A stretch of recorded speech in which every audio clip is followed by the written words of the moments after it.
ఇండోనేషియాలో నరేంద్ర మోడీకి ఘన స్వాగతమే లభించింది. ప్రపంచంలోనే అత్యధిక ముస్లిం జనాభా కలిగిన దేశమైన ఇండోనేషియాలో జరిగిన ఈ పరిణామాలకు సంబంధించి సీనియర్ జర్నలిస్ట్ గారికి సంబంధించిన ఒక కథనం చూద్దాం. భారత ప్రధాని నరేంద్ర మోడీకి లభించిన అపూర్వ స్వాగతం దౌత్య చరిత్రలోని సరికొత్త అధ్యాయం లిఖించింది. భారత్ మీద ముస్లిం ప్రపంచంలో వ్యతిరేకత ఉంటుంది అంటూ కొందరు సాగించే ప్రచారాన్ని తల్లకిందులుగా ఇండోనేషియా తన కఠినమైన ప్రోటోకాల్ సంప్రదాయాన్ని పక్కన పెట్టి మరి భారతదేశానికి అత్యున్నత గౌరవాన్ని ఇచ్చింది. ఇది అంతర్జాతీయ వేదిక మీద మన దేశ సార్వభౌమత్వానికి ఎదుగుతున్న దౌత్య శ్రేష్టతకు లభించిన పరమోన్నతమైనటువంటి నీరాజనం అని చెప్పొచ్చు. ఇండోనేషియా అధికార దౌత్య నిబంధనల ప్రకారం విదేశీ అధినేతలకు స్వాగతం పలకడానికి దేశ అధ్యక్షుడు ఎయిర్పోర్ట్కి వెళ్లే సంప్రదాయం లేదు. సాధారణ విదేశాంగ శాఖ మంత్రి లేదా గవర్నర్ మాత్రమే విమానాశ్రయానికి వెళ్తారు. కానీ ఈ పర్యటనలో ఆ కఠినమైన ప్రోటోకాల్స్ అని పక్కన పెట్టబడ్డాయి. ఇండోనేషియా అధ్యక్షుడు ప్రబోవో సుబియాంబో స్వయంగా జకార్తా ఎయిర్పోర్ట్కి వచ్చి ప్రధాని మోడీని ఆత్మీయ ఆలింగనంతో ఘనస్వాగతం పలికారు.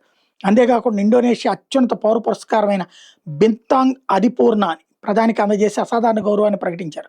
అలాగే భారత ప్రధాని ప్రయాణిస్తున్న విమానం ఇండోనేషియా వైమానిక పరిధిలోకి ప్రవేశించగానే ఇండోనేషియా ఎయిర్ ఫోర్స్కి చెందిన F-16 సుఖోయ్ 30 యుద్ధ విమానాలు ఆ విమానానికి ఇరువైపులా నిలిచి ఆకాశంలో రక్షణ ఎస్కార్ట్ ఇస్తూ ఎయిర్పోర్ట్ వరకు తోడుకొని వచ్చాయి.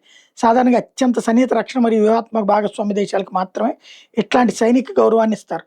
లేకపోతే గత 10-20 ఏళ్ల దౌత్య చరిత్రలో చూసుకుంటే గత 2 దశాబ్దాల్లో ఇండోనేషియా చరిత్రను తిరగరాస్తే ప్రపంచంలోని అత్యంత శక్తివంతమైన దేశాల అధినేతలకు కూడా జకార్తాలో ఇట్లాంటి అపూర్వ ప్రోటోకాల్ బ్రేకింగ్ స్వాగతం లభించలేదు. చైనా అధ్యక్షుడు షీ జిన్పింగ్ వెళ్ళినప్పుడు చైనా ఆర్థికంగా సైనిక ఎంత బలంగా ఉన్నా జిన్పింగ్ ఇండోనేషియా పర్యటనకు వచ్చినప్పుడు ఆ దేశ హోంమంత్రి ఆర్థిక మంత్రులు మాత్రం ఎయిర్పోర్ట్లో స్వాగతం పలికారు.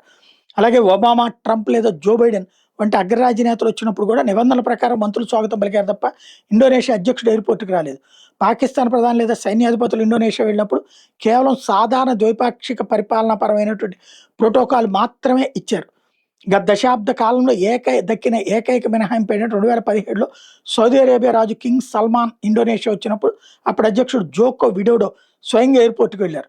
అయితే ప్రధాని మోడీ విషయం మీదలోకి వస్తే ప్రెసిడెంట్ స్వయంగా రావడంతో పాటు ఆకాశంలో యుద్ధ విమానాలు ఎస్కార్టింగ్ చేయడం ద్వారా భారతదేశానికి ఇచ్చినటువంటి గౌరవం సౌదీ రాజుకి ఇచ్చిన దానికంటే కూడా ఓ మెట్టు పైన నిలిచింది.